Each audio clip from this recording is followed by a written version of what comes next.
Hello and thank you for purchasing the Scrolling Images Shopify section by qwiqode. In this video, I'll be showing you how to use it. With this section, you can add scrolling images columns along with custom text. To get started, let's add some images to the columns. We can go to the left sidebar, click on a column, and we see multiple options. The first option is animation direction. So by default is top to bottom, but you can also select it to be bottom to top like this. Okay, but on this example, I'm gonna leave it top to bottom. Then we have the same option for mobile, top to bottom or bottom to top. Then we have up to 10 fields of images, so you can add your custom images in here. So let's say we add this, something like this. Okay, you have up to 10 fields, but you don't have to fill them all up. So this is fine for now. I'm gonna add more images to the second column and speed up the process. Maybe on this example, we can select it to be bottom to top to create a different effect. Okay. Cool. Now let's go to the section settings to style the section. In the section settings, we have multiple options, and the first one is the grid area styling. So we have the grid area gap, and this is the distance between these columns right here. Okay, so you can select it to be up to 100 pixels. Okay, but on this example, I'm gonna leave it maybe around 20. Okay, and then we have the images vertical gap, and this is the distance between the images. Okay, so maybe we can select it to be the same distance, 20 and 20. Then we have the grid area max height. So is this height over here? So right now by default is 65%, but you can select it to be up to 100%. So this is way taller. But maybe on this example, I'm gonna leave it around 70, like this. Next, we have the grid images area position. So by default is on the right, but you can also select it to be on the left or also to be auto. And when using auto, the alignment will be whatever alignment you have in here. So maybe if you move this column, the text is between the columns. So you can select it to be like this. Okay, or you can even have more columns. Let's say we have another column with images. I'm gonna just duplicate it for now and do this. You can control the position of those columns. So let's go back. Okay, but on this example, I'm gonna leave it on the right like this. And actually, I don't need 3 columns, so I'm gonna remove this one and leave it like this. Okay, next we have the same settings for mobile. We have the grid area max height and we have the images vertical gap. Next we have the images area settings, and this is only available when selecting right or left on the images area position. So right now we're using right, and this field right here, the area max width, is this area. So for example, right now it's 50%, so you can adjust this to make the images way bigger, and then this will be smaller. Okay, the same if this was on the left. You can control this area width using that field. Okay, but maybe 71 is too much, so I'm gonna leave it around 55 like this, and I'm gonna leave this on the right. Next we have the images area margin from text, and it's this distance over here. Maybe we don't see it now because we don't have much text, but let's say the text is over here, so it's the distance between that text and the images. Right now it's 20, but you can select it to be up to 200 pixels. But for now, I'm gonna leave it maybe at 30. Next, we have the same for mobile. We have the images area position, and we have the images area columns on mobile. So let's see if we do this. We have 2 columns, but you can also select it to be 1 column, or you can select it to be up to 4 columns if you have multiple ones. I'm gonna leave it at 2. And go back. Next, we have the images area gradient. And when using the gradient, you can turn this on, select a gradient color, which is this one over here, to create this effect. Okay, so maybe we can select it to be a different color, maybe something like this, something like that. Then you can also adjust the gradient height. So you can select it to be up to 100%. So it's all the way like this. But maybe I'm gonna leave it around 31%, and maybe the gradient to be maybe around 8 like this.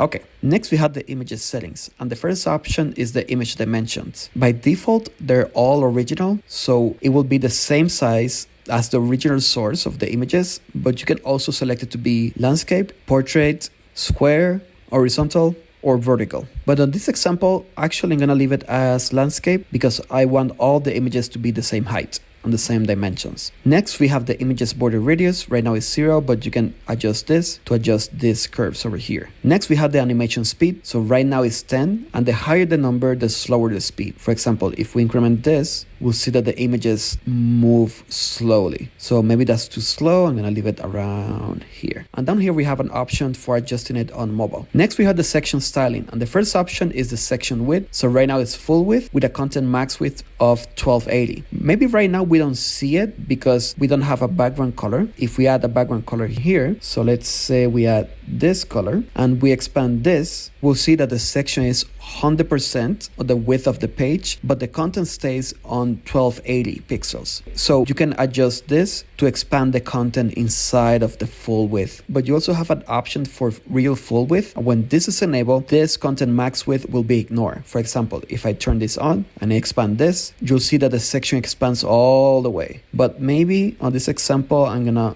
leave it like this, and maybe on 1300, something like this. Next, we have the section border radius, and this controls the corners of the section. So right now it's 0, but if you increment this, you can control this effect. Next, we have the section top and bottom margins, and the margins are the outside distance of the section. So right now it's 20 pixels, so it's this distance over here. But if you increment this, you'll see that we're making more room outside of the section. The same at the bottom. If we increment this, we'll add more room down here. Next, we have the section horizontal margin, and this is only available when using regular on section width. Let me show you. Right now we're using full width, but if we use regular width, you see that the section doesn't expand all the way, and this content max width becomes the width of the section. Okay, so with this we can control this size. Okay, so let's say we have a very wide section using regular, so that means the section will be 1500 but not expand all the way, so that's the max width of the section. But let's say on smaller screens it's 1500, so it might expand all the way, but you want to create a space over here. Okay, when using regular, you can control it using this field. For example, if we have 0, you'll see that the section expands all the way because this number is bigger than the screen. So if we want a space over here to avoid the section to expand all the way on smaller screens, you can use this section horizontal margin. So maybe we can leave it at 20 like this. Okay, but actually on this section I really like the full width effect, so I'm gonna leave it full width so we can ignore this field. But just in case you need that space, you can control it with this. Okay, next we have the section top,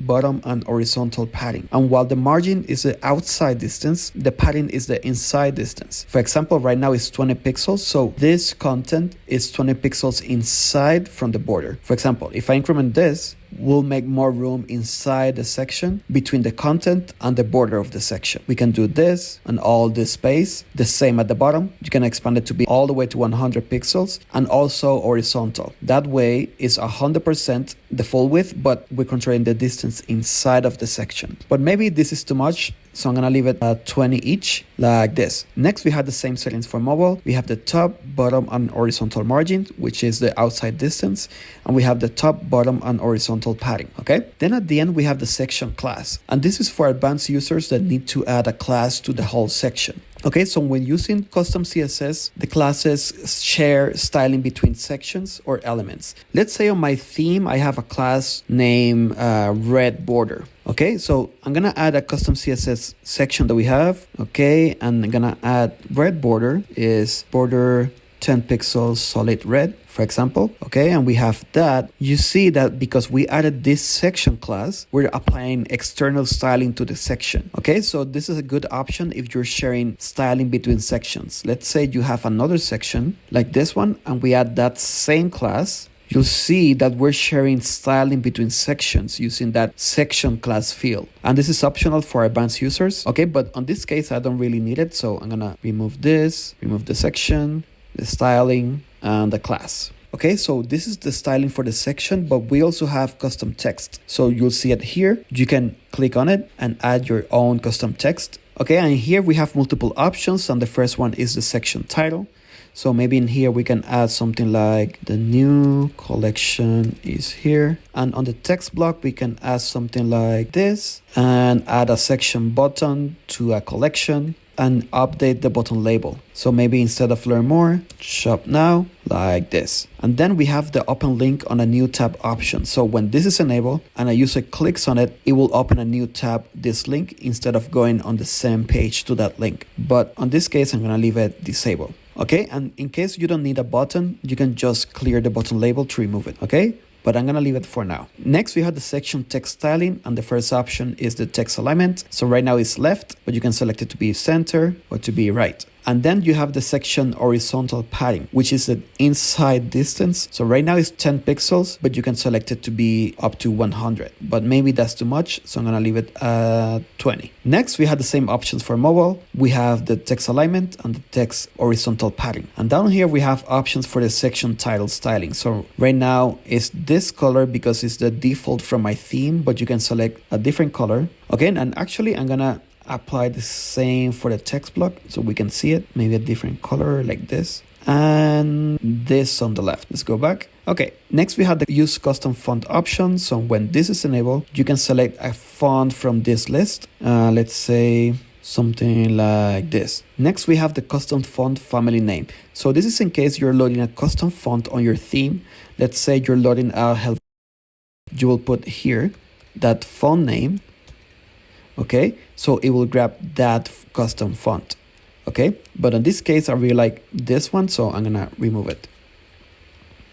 Next, you have the font weight. Right now it's default, but you can select it to be bold, regular, or thin. But I really like the default, so I'm gonna leave it like this. Okay, next we have the top and bottom margins, so you can control this distance, is the outside distance of the title. Next, we have the font size, line height, and letter spacing. And all of them are 0 because when using 0, it will be the default from the theme. Okay, but if you need to adjust it, you can do it using this field. So maybe we can add the title like this. Okay, next we have the line height, and the line height is the vertical distance between the characters on the text. Okay, for example, if I make this a smaller one, you'll see that distance like that. So it's very close, but if you need to increment this, you can use it using this field. But maybe this is too much. I'm gonna leave it like this. And then you have the letter spacing. And the letter spacing is the horizontal distance between the characters. So right now it's 0, but if you need to adjust it, you can do it using this field. Okay, but right now I'm gonna leave it at 0 because I really like the default ones. Next, we have the same settings for mobile. We have the top and bottom margin, font size, line height, and letter spacing. And down here, we have the same styling settings for the title, but for the text block. So we have the color, we have the custom font. Maybe we can add something like this, and maybe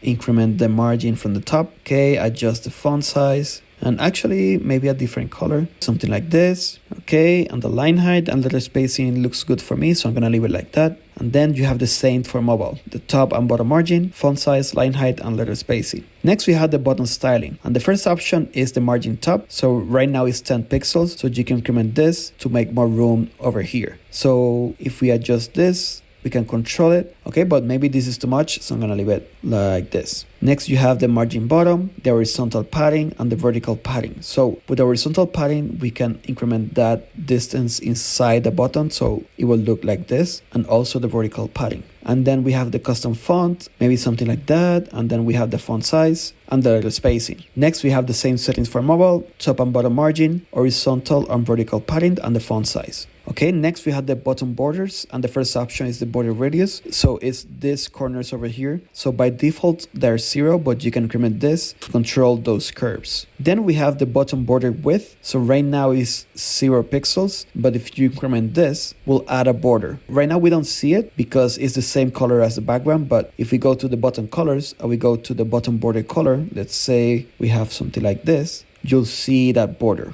Okay, and with this field, you can control that width. Okay, but on this example, maybe that's too much. I'm gonna leave it at, okay, so on bottom colors, you have that border color, but you also have the text color and the background color. So maybe on background color, we can do something like this, and the text color to be like this. And then we have the button's hover colors, and this is when you put the cursor on top of the button, it will use these colors over here. So maybe when hovering, we can add the text to be like this and to be white like that. Okay, so I'm thinking maybe we can add another column of images. So I'm gonna duplicate this and change the images and speed up the process.